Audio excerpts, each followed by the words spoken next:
Hey, what's going on, guys? Flick here, and welcome back to another episode of the Liverpool Career Mode. And as we inch closer toward the end of this series, we're going to get into the semi-final of the Champions League, as well as the FA Cup, as well as play another Premier League game to try to overtake Chelsea for the top of the table position. To begin addressing your press conference questions, I wanted to start by talking a bit about my FIFA 17 plan, specifically what teams I had in mind for my first career mode in FIFA 17. And I have two teams in mind. I'm not set on either team, and I'm really open to hearing your guys' opinions. So I'll have a poll in the top right of your screen. Go ahead and click that I and participate. But the two teams I have in mind are Crystal Palace and Southampton. Maybe leaning a bit closer to Southampton. I have done them before in a career mode back in FIFA 14, but they really fit my mentality for career modes. They're a mid-table team that just qualified for Europa League, as well as they really do have a heavy emphasis on their youth players, selling those players later on down the line and just investing in other players. That's kind of my mentality in career mode. But let me know what you guys think. Which one of those teams would you rather see? For those of you interested in seeing how I play FIFA in real time, you have two options available to you. One, you can follow me on Twitch, which I live stream to, and I do plan on getting regular live streams going once FIFA 17 does get underway. And also, I was thinking about doing a different kind of video, and during that World Cup series I have with the US men's national team, I was thinking about having a full live com episode if we do make it to the World Cup final. Let me know what you guys think about that. Finally, I wanted to talk about the Sevilla career mode, which will be starting once the Liverpool career mode and the World Cup run do end. And I do plan on making the summer transfers, so bringing in the likes of Luciano Vieto as well as Ben Yedder. Tons of good transfers coming in. Couple players going out as well. And that brings me to another question for you guys. Do you guys want to see a summer transfer window, or should I disable it at the start and just stick with the transfers they made as of now? That'll be all the press conference questions I answer for today. If you'd like your question answered in a future press conference, go ahead and put it in the comment section below. And if you see any other good questions, go ahead and thumbs those up and make it more likely that I am able to see it. If you guys haven't already, go ahead and follow me on Twitter and hit me up on there. I'm more than happy to answer any press conference questions that you guys address to me on Twitter. We'll be starting off today's episode with the semi-final of the FA Cup against Newcastle, and we're going to have to bring out a largely second team for this fixture because our first team is pretty tired from that Valencia match we had just a couple of days ago in the Champions League. Then a nice week-long break to rest up, and then playing up against QPR, an away match in the Premier League, a must-win game for us, and then ending off the episode with the first leg of the semi-final fixture in the Champions League against Schalke. And we've been very fortunate in our cup draws for the Champions League.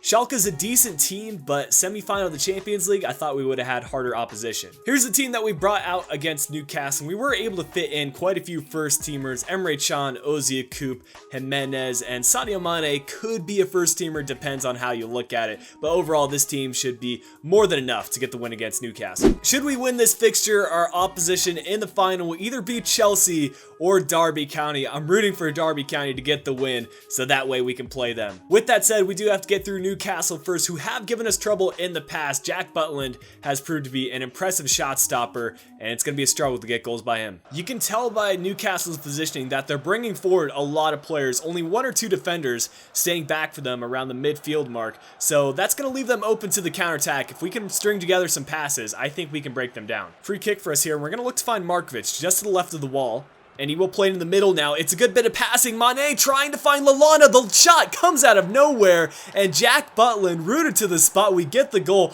I wasn't expecting Adam Lallana to get that much power behind his shot. We had that game plan all along, but here we go. We'll take a look at the replay one more time. Well done by Adam Lallana to get through the defenders and bag himself the goal.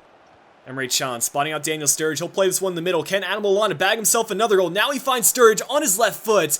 One of our players got in the way, but we're going to hang on to possession now. Jonas Hector finding Ozia Koop. Long shot time, and that one off the upper side of the crossbar. Ozia Koop so unlucky there. A good half for us there as we got the lead through Adam Lallana, but we need to get more shots on Jack Butland. I want a 2-goal cushion just so we can avoid any potential BS later in the game. Lallana on the ball. We'll play this one in the middle to Emre Can.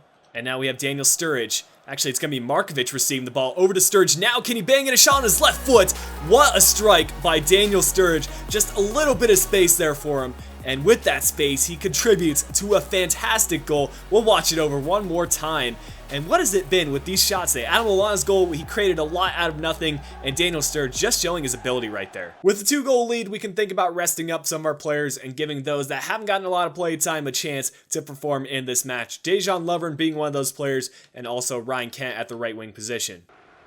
Good work here by Ryan Kent to create some space. And can the youngster perform in one of his few starts, or not a start, but game time action, cutting this one inside, looking to get by a couple Newcastle defenders. What a run and what a shot by Ryan Kent. This Liverpool team has really been picking up form lately, and Ryan Kent making a case as to why I should be getting some more playtime. I might have to listen to him. Our final sub will consist of Christian Pulisic coming on for Sadio Mane. And here we go again. A lot of space in the middle. Daniel Sturridge asking for it, and he will receive it now. Looking to cut this one inside, get it on his left foot, and he has a passing option. Couple more inside the box. John Flanagan dribbling this one in, looking to switch the play. Ozzy Coop with the dummy, and Christian Pulisic still on the ball. He was offside. One of the final chances of the game right here. Jonas Hector trying to get the ball forward, and eventually we do get it. Emre Can now finding Lallana. Christian Pulisic making a good run in the middle, and he's going to try to cut this one inside. Lays off the pass to Daniel Sturridge. Again with this shot, Jack Butland should be able to collect, and the match does end at 3-0. Full-time statistics for you guys, and our offense and defense are finally working together. We're getting good results and holding clean sheets, and we're heating up at just the right time. A monthly scouting update coming through from Scotland. 62 to 86 potential to start things off. 56 to 76, 74 to 94. Looks to be an attacking player as well. We'll add him to the youth academy. And finally at 56 to 74. With our game against Schalke coming up in the Champions League in just 2 days, I've decided to go for our second team for this match in the Premier League against QPR.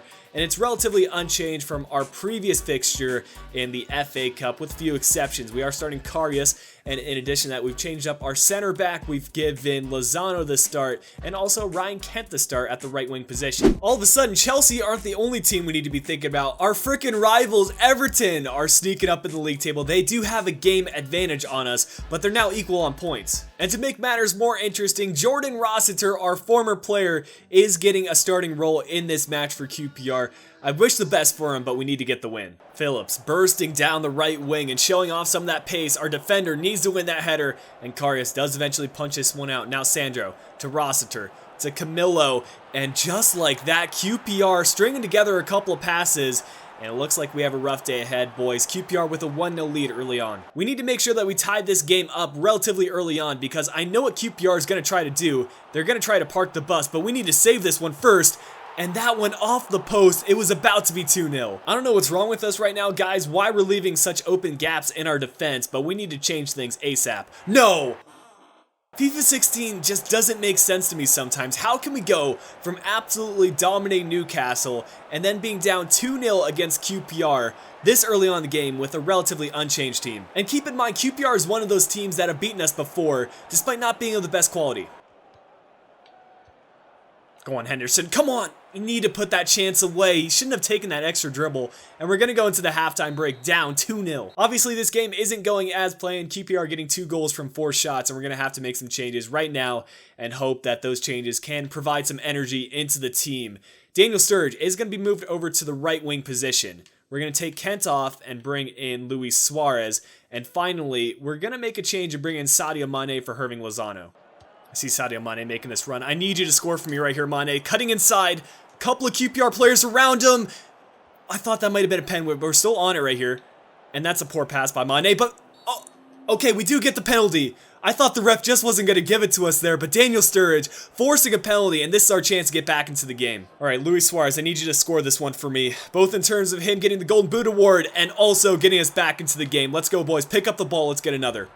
Mane making that run once again. Fake shot to get around to the player. Cutting this one inside. Still hanging on to the ball. And now laying off the pass. Adam Milan, just crack this one for me. And that is nearly another goal. We win the corner. Hendo plays one out wide. Come on. Sadio Mane, I need you to score for me right now. Get inside the box and shoot this one. It's on the near post and it's in. It's a draw, but that is 1 point for us, and that is something. I would have loved to have gotten a win, but at least we didn't lose. A win would have been ideal in this kind of fixture, but a draw may well be enough for us to win the Premier League title this season. It'll put us above Everton in terms of points, and if Chelsea lost, it will put us first. Chelsea did win their previous fixture, but with 4 games remaining, if I was a betting person, I would put my money on Chelsea losing one of those 4 games. Here's the team to feature against Schalke, and at this point, I'm honestly not sure what kind of team is going to be coming out today. The one that can get a huge win in the FA Cup, or the one that struggles against QPR. I'm hoping it's the former. With this being the away leg, we will be trying to score a few goals in this fixture, but Schalke have a lot of promising youngsters who have reached the upper end of their potential by this point, and they'll be a tough team. Already, it's Max Meyer getting inside the penalty area. Has options around him. Will he look to crack it, or will he look to cross this one in? They're going to cut inside, and that one does go just wide. Good turn there by David Alaba to beat out one of the Schalke defenders. Now an over-the-top through ball, looking to find Marco Reus. Space ahead of him, and he's just going to dribble this one inside the box. Maybe get taken down. He will try to cross this one in, or rather shoot it, and that's just got to be it. No comment. A lot of bounces going Schalke's way earlier on in this game. We're going to have to get this one cleared out. Jimenez. Again, it goes right to Schalke. Now it's Benedict Howades. Getting inside the box. He's got to be crossing this one in. And don't tell me that's going to be 1-0. Goretzka puts it over the bar. Frustrating stuff there in the first half. We should be up in this game. There's no doubt about it. But we have to go in with the same mentality. Try to create chances and get that goal.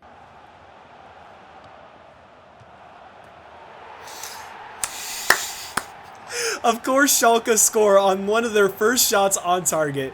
I knew it was coming. Like, the way this game is played today, I knew Schalke would score. We need to get another goal and somehow get a draw. We're going to try to make some changes to freshen up the team, and at this point, I'm not even mad at the game. I've seen this coming, that Schalke, the game has gone their way. I mean, when Suarez misses an open header from like a foot away, you just know that the match is not going to go in your favor. But we're going to make some changes, bring in some younger players, and maybe we can pick up a draw in this one. This will likely be our final touches of the game. We're going to do the quick throw in and try to work the ball around the box. Maybe an opportunity will present itself. And now we're going to play this one inside. Timo Younes, the back heel, and Johannes Geis gets in the way. And that is going to be full time. Schalke do win their home leg fixture 1-0. That's not a result that we can't come back from at Anfield. We just need to go out and perform. And that's something we're going to have to do in the next episode. I'm done playing FIFA for today, guys. Hope you have enjoyed this episode of Liverpool Career Mode. If you have, go ahead and drop a like down below. Subscribe to the channel if you're new around here. And if you're interested, you can follow me on Twitter, Instagram, as well as Twitch. Links to those platforms are in the description down below. But until next time, this has been Flick. I'll be talking to you guys again soon.